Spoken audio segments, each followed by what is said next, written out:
You unmute our mic. Okay. Hey, it's the Big and Rick show. I didn't know where we were supposed to look. Are we live? Hi, Butch. Hey, bud. How are you, Rick? Uh-oh, we can't hear Butch. How are you, Rick? Good. How are you, sir? Can you hear me now? Yes, sir. Yeah. Hey, Butch, I got my daughter Lena with us.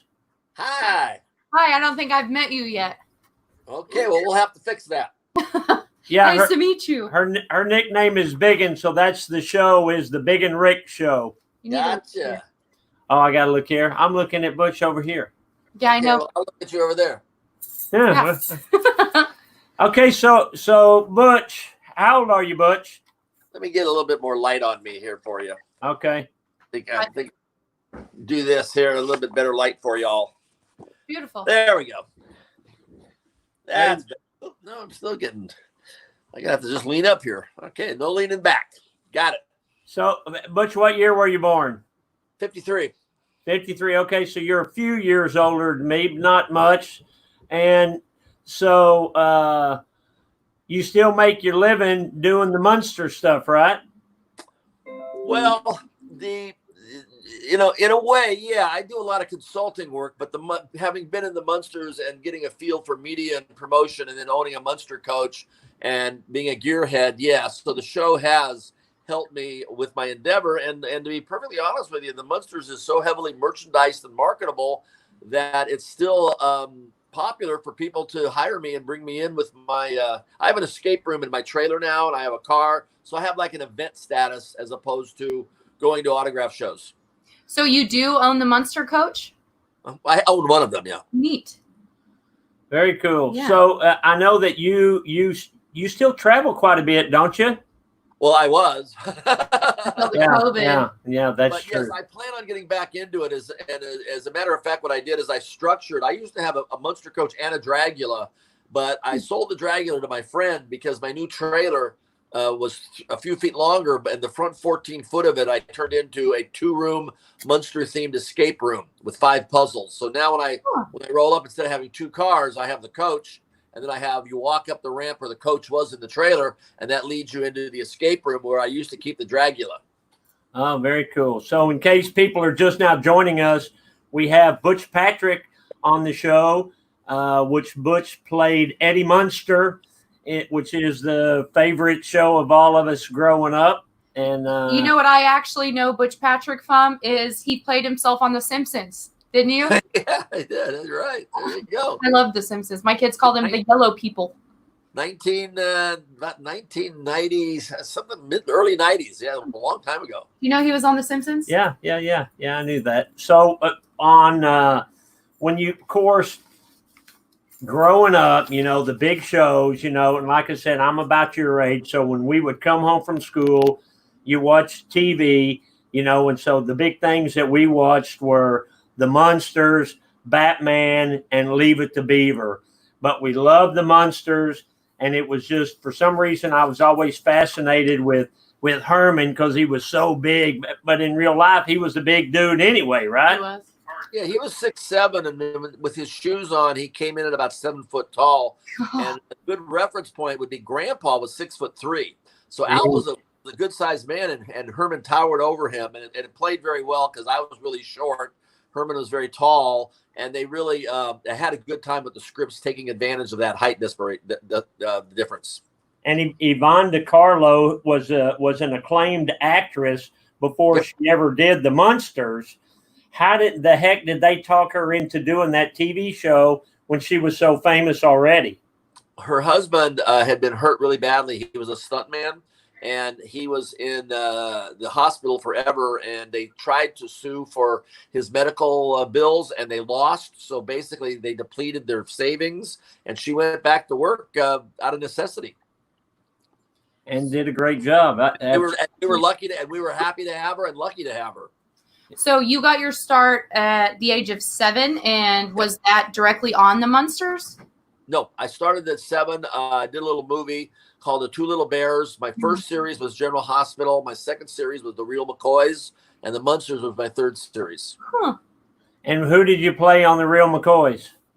The Real McCoys had an interesting dynamic. What happened was they canceled the show on one network and they resurrected it the next year without the family. All they had was Amos, Luke, and Pepina.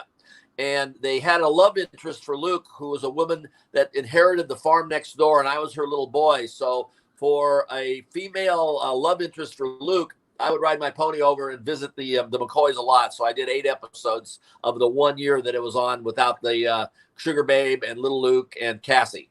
Right. And then, why do you think you're known for being Eddie Munster? Just that it was such a memorable character, I guess? Well, yes, I think the 60s in general has a lot of classic old shows that resonate and endure well. But people who collect things, the Munstered was heavily merchandised. It's very valuable, collectible stuff, even today. It was well done. It had the best of the Leave It to Beaver scripts with the Universal monsters and the sets and the design. And it was kind of a mishmash of a whole bunch of stuff. The Munster coach, the music was very good. We had great guest stars. It was just kind of like a perfect storm situation for a couple of years in the mid 60s. So I have a question, and obviously this is coming from a mom. Do you still own Woof Woof? Hold on a second. Oh, he does. I think that means yes. That was his stuff. Oh, he does. This is the son of Woof Woof. The original fell apart, and this was made by a gentleman. We used to sell these. I'll set them over here now. Uh-oh. Oh, there he is. And this was his personal doll that he made for himself with an armature, and he's posable. So yes, I do have one. And you probably you probably merchandise Woof Woof too, don't you? I did. This particular one was made from 1986 to about the mid 90s. We sold 93 of them. Wow. The plan was to sell 100, but the mold broke at 93, and it really wasn't worth tooling up for 7 more dolls. Right. So in his name was Woof Woof, and in the German dubbed version of the Munsters movie, it was called Wumpy Pumpy. Oh, I did not know that. You're doing your research there, Bigun. Wumpy Pumpy. Yeah, Bigun's doing the research. Good job. And so what most people don't know is the Grateful Dead bus that I own, and I tell the story that one night on like a Sunday night, the Cowboy game is on, and so I'm sitting in my lucky chair with my Dallas Cowboy pajamas, and I'm holding my Old English Sheepdog, and my cell phone rings. I'm holding my old English Sheepdog, and my cell phone rings, and it's Butch, Eddie Munster, calling that he found out that I own the Grateful Dead bus. Butch used to own the Grateful Dead bus. I did. I owned it for about 8 years. And so tell us the story as you know it about the existence of that bus, Butch, because there's some misunderstandings about that bus. Yeah, and this is basically what I was told and how it came to me. I had a Winnebago Chieftain that I was selling, and I put an ad in the RV Trader in California. And when I went to pick up the copy to see where my ad was placed on the cover of this RV Trader, there was this Grateful Dead bus for sale, and it had a San Francisco Bay Area number. I looked at it. I just out of curiosity, I called up on it because I was, I like the Dead and I like interesting stuff. And it turned out the guy who had it for sale was about 6 miles away from me in Lakewood, California. I was in Gardena. So I said, wow, this must be fate. So I drove over to look at it, not wanting to buy anything because I was actually trying to sell my motorhome. But when I saw it, I said, I got to figure out a way to buy this. So I gave him $100 and I said, I'll be back just to hold it. I came back about 3 days later. I gave him another $900 for $1,000. He wanted $10,000 for it. So it took me about a month my motorhome didn't sell. So I had to go dig up another $9,000 to buy this thing, which I did. And then I wound up having both of the motorhome and the Grateful Dead bus in front of my mom's house for about 3 months. She was not happy. I bet. She was not a happy camper. You couldn't even see her house because I had the bus is about 38 feet. And my motorhome was about 40 feet. So, and that's how I wound up getting it. And when the history of the bus, when I got it, was it had been used around the Bay Area by not only the Dead, but there was a few other groups, the Gasoline Cowboys, I think the Dinosaurs. Okay.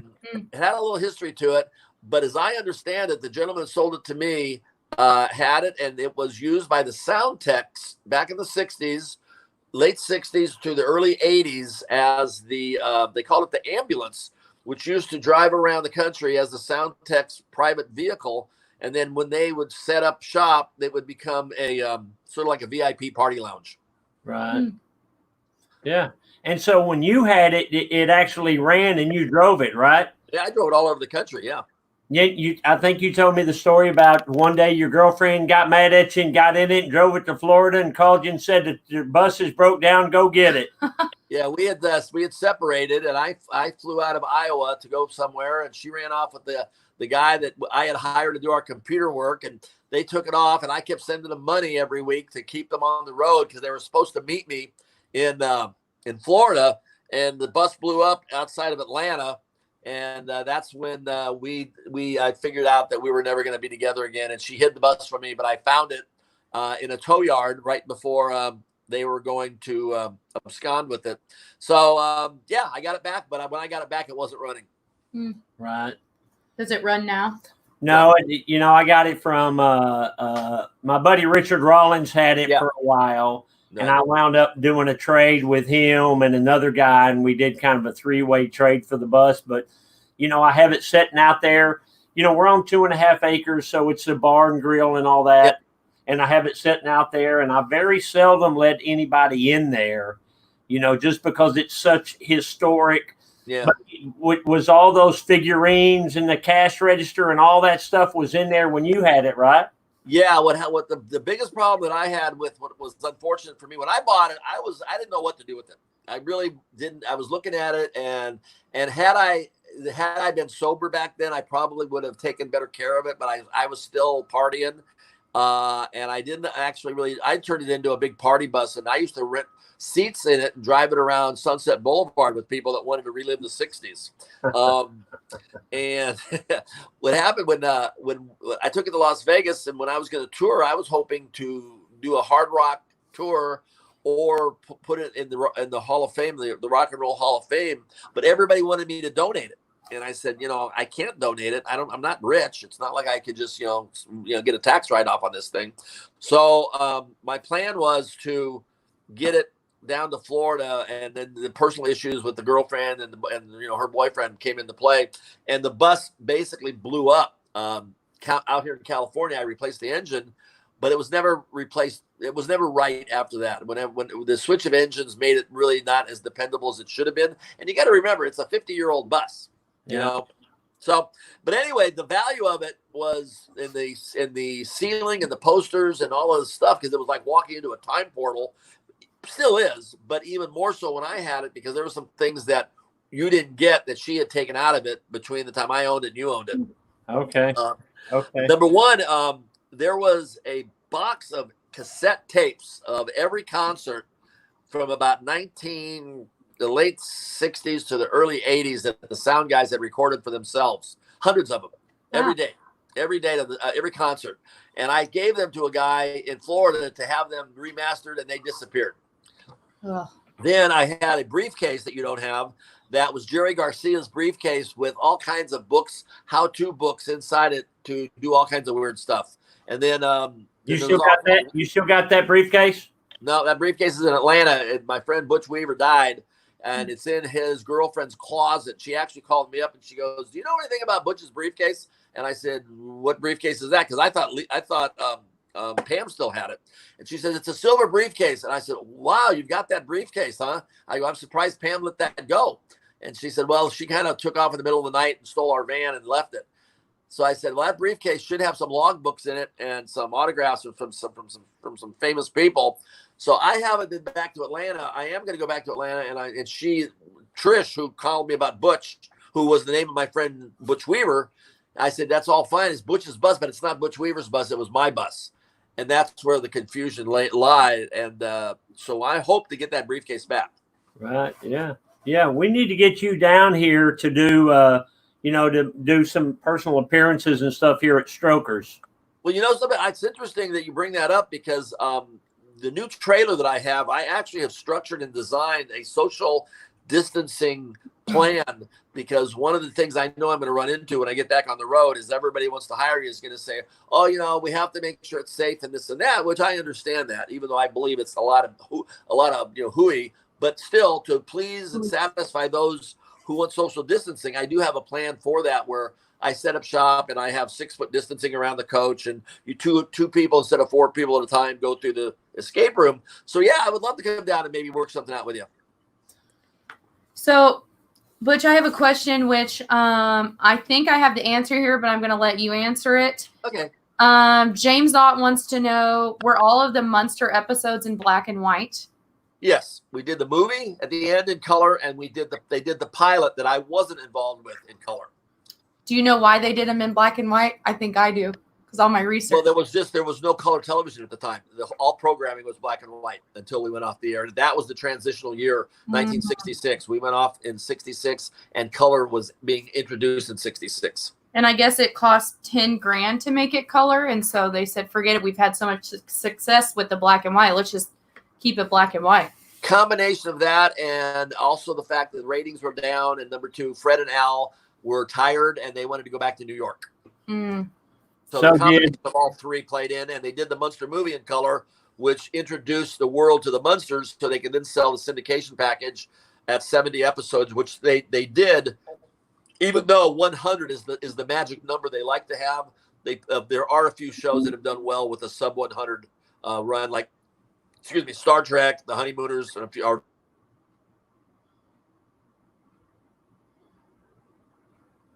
Where'd you go? You might have. No, I'm here. You there? Can you hear me? I think your service is in and out. We can hear you, but I can't see you.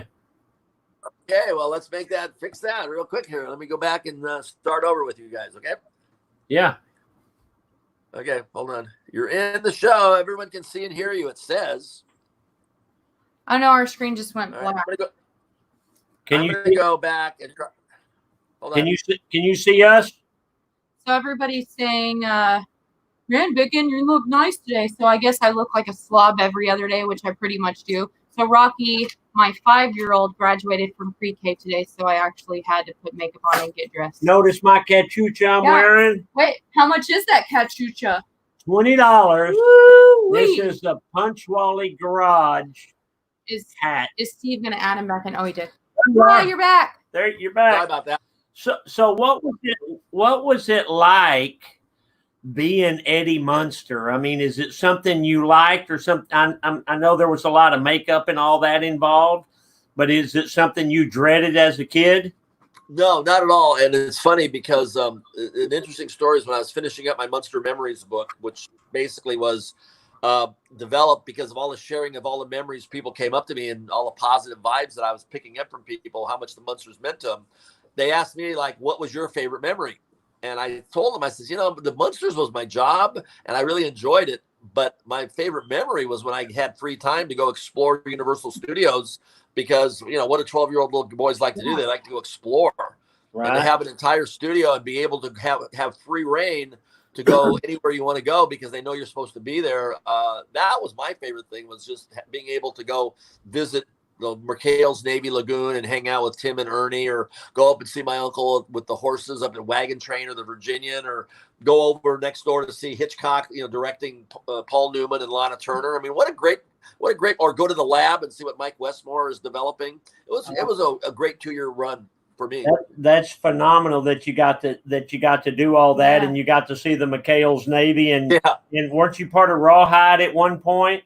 I did a Rawhide. I did a lot of Westerns. I could ride a horse, so I did Death Valley Days, a Rawhide, 2 Gunsmokes, 2 Bonanzas, a Daniel Boone. That's about it. Did you get to meet Clint Eastwood on Rawhide? I did get to meet Clint Eastwood. Dad loves Clint Eastwood. So who's your favorite actor or actress back during those times? Oh, goodness gracious. I worked with Edward G. Robinson. I liked him. I really liked Eddie Albert a lot. I worked with him twice. He was really a nice guy. Let's see here. Burt Lancaster, I did a movie with him. I thought he was very cool because, he was kind of a gymnast and he was really, athletic. and that kind of a thing. So I was lucky. I worked with a lot of great Bobby Darin and Sidney Poitier. Right. In the series format, Robert Young was very nice. I did the Marcus Welby pilot, and I worked with Kent McCord and Martin Milner twice on Adam 12, and they were fun. I was lucky. I worked with a lot of great people. So I have a kind of off the topic question. So I asked about Woof Woof a minute ago. Somebody said, "What about Spot?" I don't remember Spot. Spot Under the stairs. Spot was this dragon that lived under the stairs. Oh. Yeah, he was a dragon under the stairs that was used in a 1953 movie called The Lost World, Universal, that he was kind of like a dinosaur creation, and they used him to create our pet under the stairs, Spot. Now, do you remember the show very good? Do you remember Marilyn? I do remember Marilyn. Marilyn was your cousin in the show. The unfortunate one. Yeah, and she was beautiful, but in that world, she was the ugly duckling. Now, what was her name? Pat Priest? We had Beverly Owen for the first 13 episodes, and then Pat Priest. And then so in real life, are either one of those two girls still alive? Pat Priest is. Beverly died last February. Okay. And so what does Pat Priest do now? She's retired. She lives up in Idaho. Right. She's done really well for herself. She got into real estate, and she actually lives next door to Bruce and Demi Moore when they were together. Oh, good. Do you where do you live? California? Well, right now I was in Orlando. I'm in California right now at my sister's house during this lockdown, but I was thinking about moving to Nashville. But the way things are going, I've been entertaining the possibility. A friend of mine's got a company in Mexico, and we were thinking about going south of the border and possibly developing his this Gringo radio that he's got down at Lake Chapala. So speaking of, somebody asked, are you still in a band? Were you in a band? I had Eddie and the Munsters in the early 80s. It wasn't really a true functioning band. We were a video band, and we did a video to make rock. We wanted to make rock videos, and we were the first unsigned act on MTV as kind of our claim to fame. But in the early 70s, I did Metro Media Records when I had just finished Lidsville, did American Bandstand and this and that. But I was never a singer. It wasn't my talent, but they said, don't worry about it. We can overdub it, and we can fake it. So I was kind of like the original Munster Vanilli. Right. You remember them? No. Milli Vanilli. What was the name of them? Milli Vanilli or something? Well, they were Milli Vanilli. Yeah, they got caught lip singing. Yeah, so they were some good looking Jamaican guys, and they got really, really popular. Turns out they didn't sing. Oh, no. They got caught on stage with their dubbing went south on them while they were performing, and it was found out that they weren't really performing. Right. So how was I know that you were close to Yvonne in real life, right? Yes, I was close to her during the show, and then I was a surprise guest for Vicki Lawrence later on, and after that we became friends again, and I started visiting her up in Napoma, and she called me her TV baby. She goes, "This is my TV baby." So supposedly there's a town not too far from us called Waxahachie. Supposedly there is a Munster mansion in Waxahachie. Yep. Chuck and Sandra McKee, real nice folks, built a Munster mansion, that's one thing is to build it, but to furnish it, that's the trick. And she furnished it accurately. How cool. Josh is showing us the picture now. Is that open to the public? She's had it open at times for charity events at Halloween, but I do believe she's going to reopen it for groups of 6 or more, and she does like a 2-hour tour through there for fans. You might want to reach out to them and get a little group to go out there. It's pretty cool, and you'd love Chuck, her husband that built the place. Is a real good. I spoke to him yesterday, as a matter of fact, because we're talking guns, and he's a big gun collector, and he's actually a plumber by trade. But he's a great guy. You would like him a lot. You would get along swimmingly with Chuck and Sandra. Oh, this is the Chuck and Sandra, and what's their last name? McKee. McKee. Yeah, it doesn't look like that anymore because it's got the trees in front have grown up. It's beautifully landscaped now. And so I guess they were big Munsters fans growing up, and that's why they did that. Do they live there? Yep. How neat. Very cool. They used to live in the house. Now they built the house out back. because it was so much for her to heat and clean and everything. So she just built a smaller house out and back to actually physically live in. But the house is fully furnished and functional as the Munster House. Do you think you can put in a word for me so I could get like a private tour of the joint? I believe that's probably possible. I can put you in touch with Chuck directly, and you got to just go from there. Neat. Okay. All right. You still have my cell phone number, right, Butch? I do. Okay. That's good. That's good. So I want to touch on something. I mean, Butch, if you don't mind, that's kind of personal, but it's an experience you and Dad have both shared. So you are a prostate cancer survivor. Yeah. So is this man. So what did you have your prostate removed? I did. And did that end the cancer? Yep, I got very lucky. I had a very small mass with a very big number.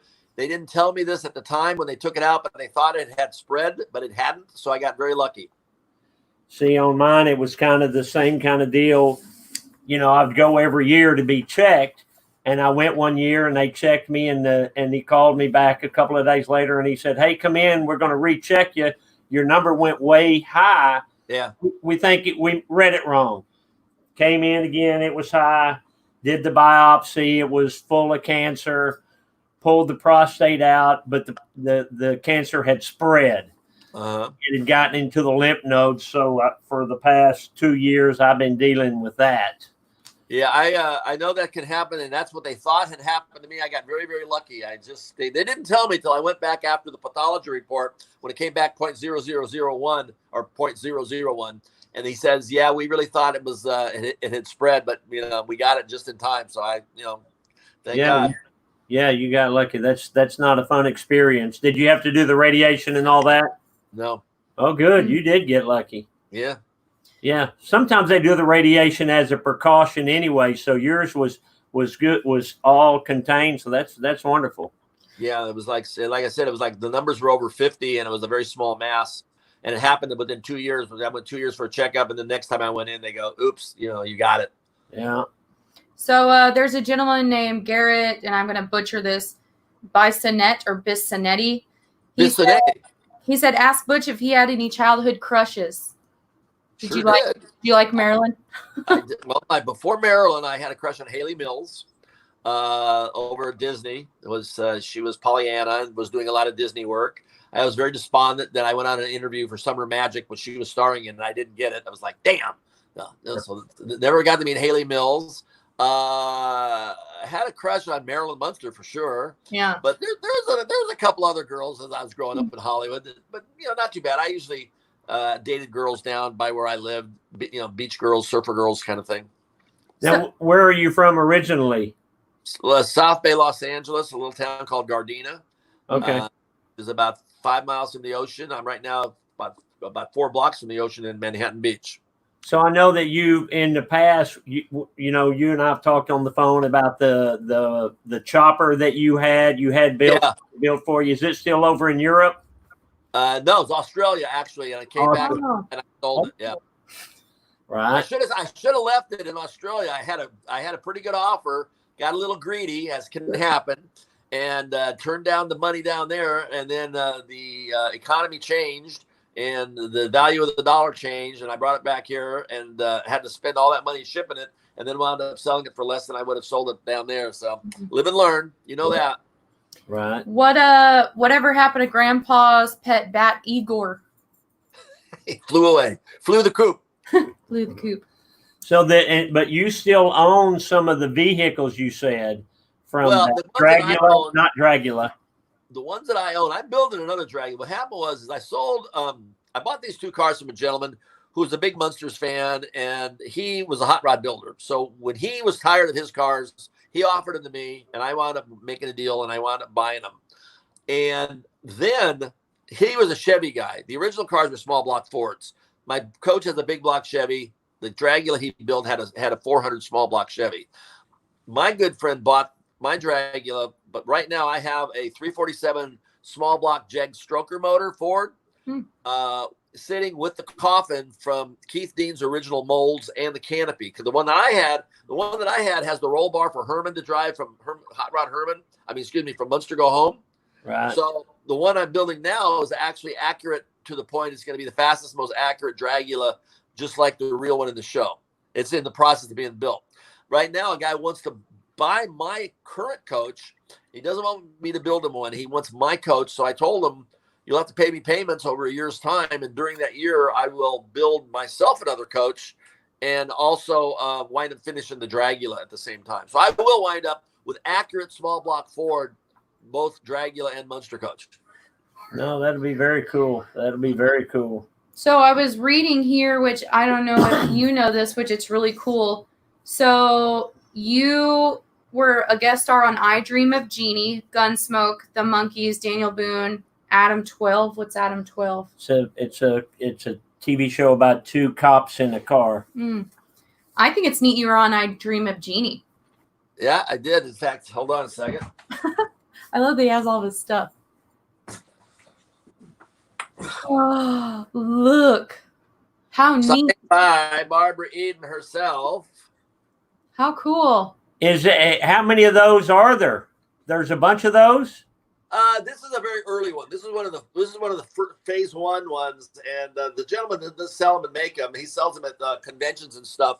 But this one here was the early phase. They're kind of pricey, but I did see Barbara a couple times. I saw her in Australia, and then I saw her at a show, and she was very sweet because I didn't really work with her. I worked with Tony, Larry Hagman was the gentleman that I did all the time with, and she was never really in a scene with me, but she remembered me. She was, you were so awful. You were such a good little actor. Thank you. Very cool. You've led quite the life, Butch. You've met a lot of people and done a lot of things that other people can only dream about. Mm. You know, it's funny you mentioned that because recently when I was in Las Vegas, a friend of mine's a lighting director for Aerosmith. So I went to their residency show, and while I was there, I got a phone call. My phone lit up, and it was David Copperfield, the name. And I went, David Copperfield called me. So, that's crazy. I would never figure this. So he had bought some Munster stuff, and I was going to go see his show the next night. He had invited me to the show, but he wanted to go to dinner that night after he was done, like at midnight. So he sent a car over and picked me up, and he took me to his house to show me his personal stuff. And wow, you know, that's like an amazing, amazing private tour of his own home.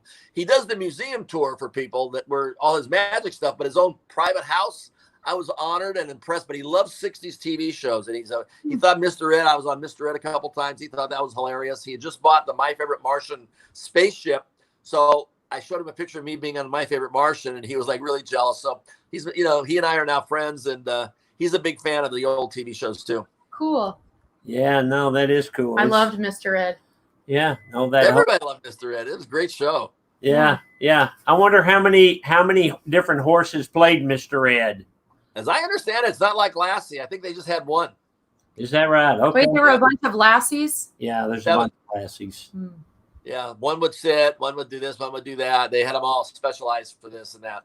So did you know some of the other child actors that was your age back then, like maybe Mark McCain, you know, whatever Johnny Crawford? Yeah.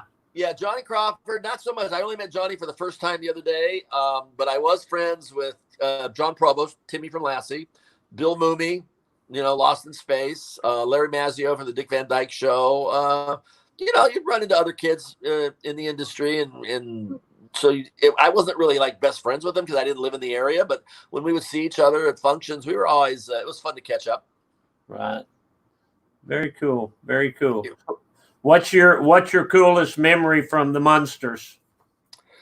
Well, you got to remember the Munsters was in the mid '60s, and the space race was all the rage. And Wally Schirra came on the set one day, and he's the only astronaut. You probably know this. He's the only astronaut to actually fly in all three birds. He flew in the Apollo and the Gemini and the Mercury programs. He's the only guy to do that. And I met him. The Beatles came on the set one day. I didn't get a chance to meet him because I was gone.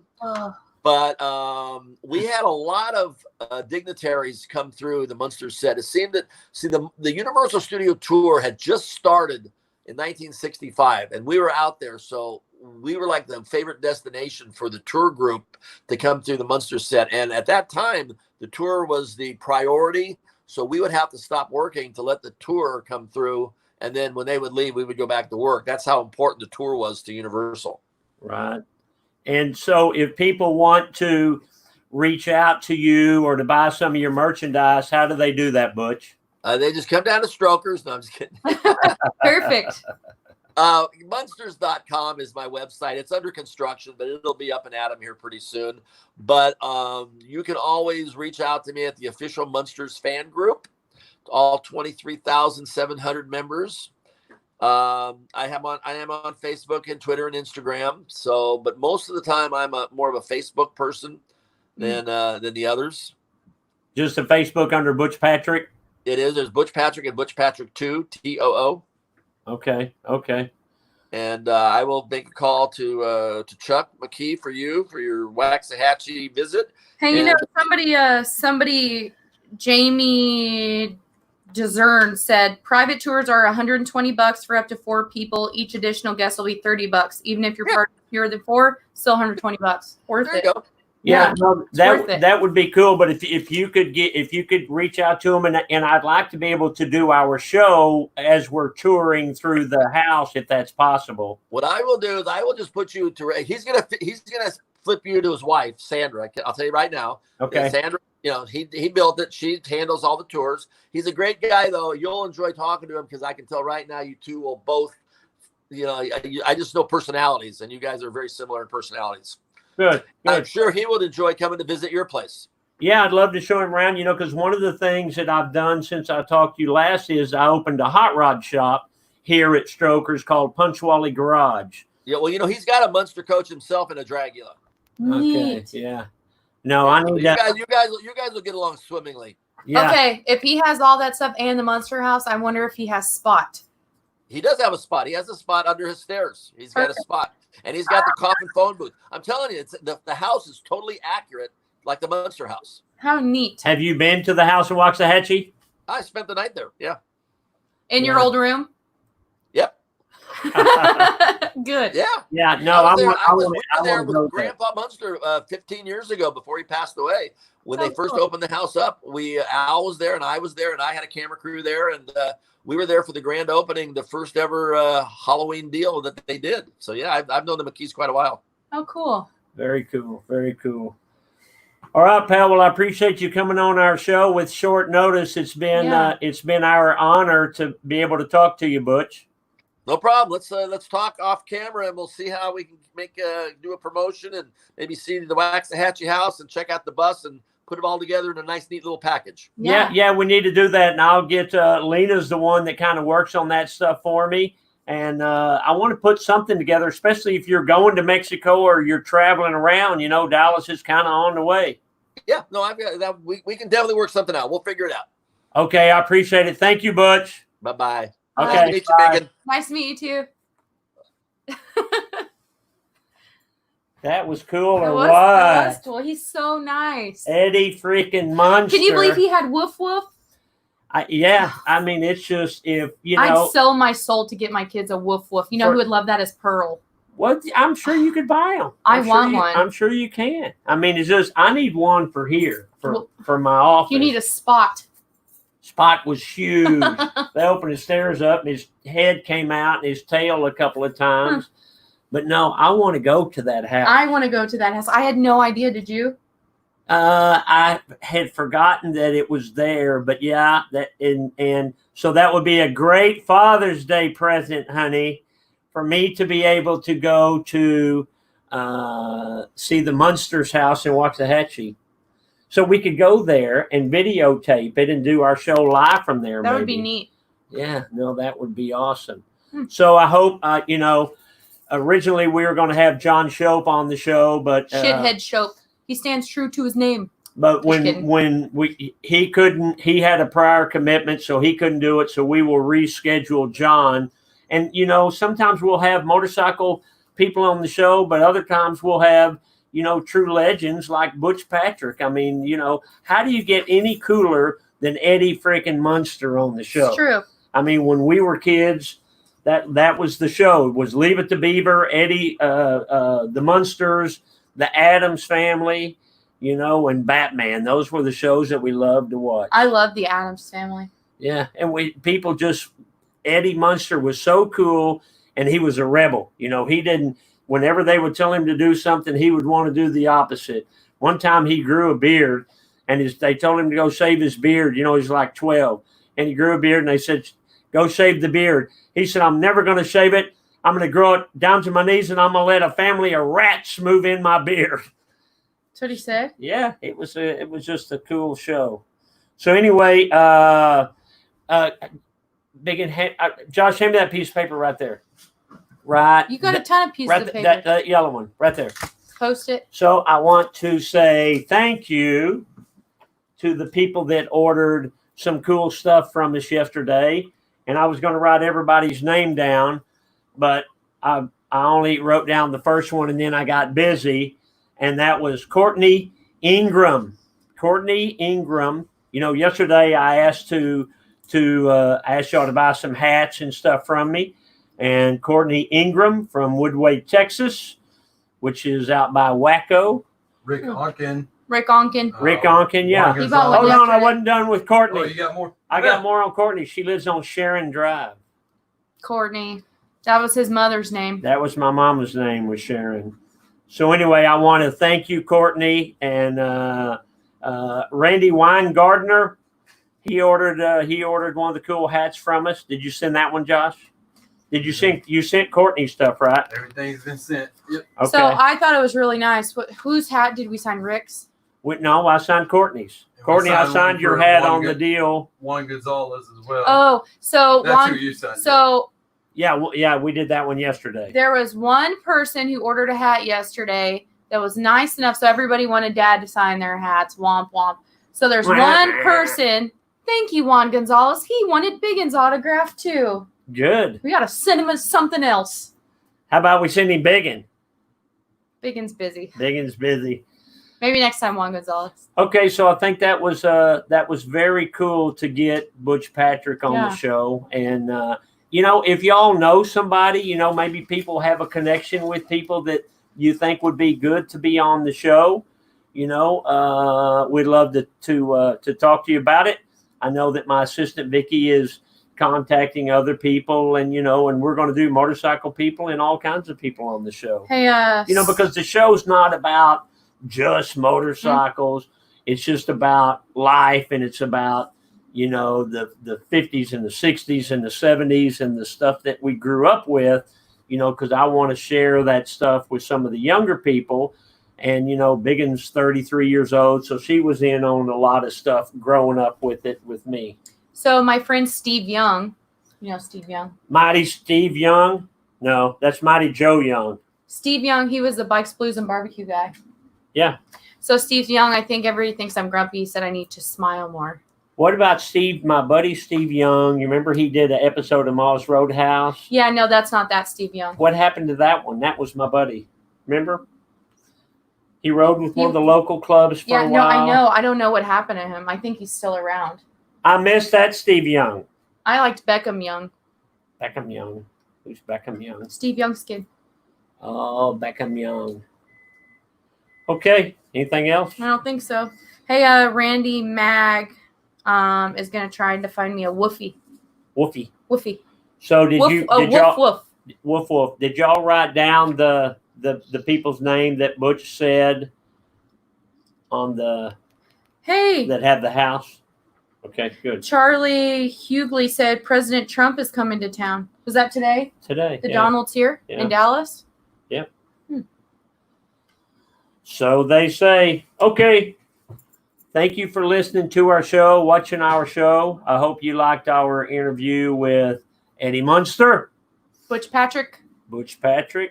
And I want to see if we can get him down here at some point. Yeah. I want to go to that Munster House. We're going to go to that Munster House. Make that happen, Bessler. Make that happen.